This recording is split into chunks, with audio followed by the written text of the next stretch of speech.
पे कि अगर हम युवाओं को संगठित होना है तो उसको विचारों को आत्मसात करना होगा। एक मजबूत, अगर आपके पास विचार नहीं होगा, एक सही जानकारी आपके पास नहीं होगी तो आप फिर ठगे जाइएगा।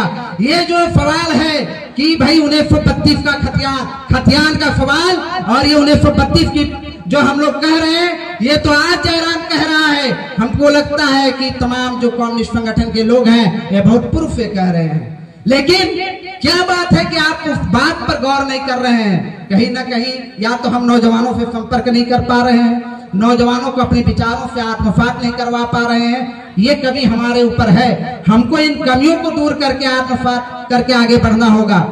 और दोस्तों, इस पूरे झारखंड के अंदर रोजगार का सवाल, इस पूरे झारखंड के अंदर अगर आप देखिएगा आरक्षण का सवाल, इन सवालों पर कौन बोल रहा है?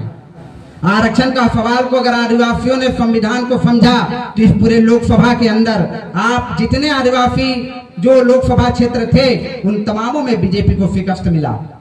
जब हम देखते हैं खासकर उत्तरी छोटा नागपुर जहां ओबीसी बहुतायत हैं, उस ओबीसी क्षेत्र में हम देखते हैं कि तमाम बीजेपी वाले आगे बढ़े। लेकिन अगर बड़ी बारीकी से देखा जाए तो इन आरक्षण का कोटा सबसे ज्यादा अगर खतरा मंडरा रहा है तो ओबीसी के ऊपर मंडरा रहा है। लेकिन ओबीसी के बच्चे इस बातों को नहीं समझ रहे हैं। ये जो आरक्षण है सबसे ज्यादा अगर खत्म होगा, सबसे ज्यादा अगर कटौती होगी तो ओबीसी के अंदर होगा।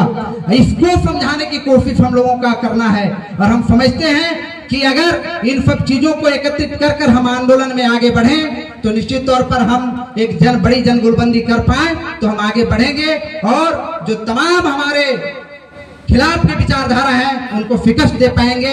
बहुत सारे वक्ता है, समय कम है, इसलिए हम तमाम साथियों को फिर एक बार क्रांतिकारी अभिवादन। और अपनी बात समाप्त करने से दुष्यंत का एक शेर कि रहनुमाओं की अदाओं पे फिरा है दुनिया, रहनुमाओं की अदाओं पे फिरा है ये दुनिया, इस बहकती हुई दुनिया को संभालो यारो।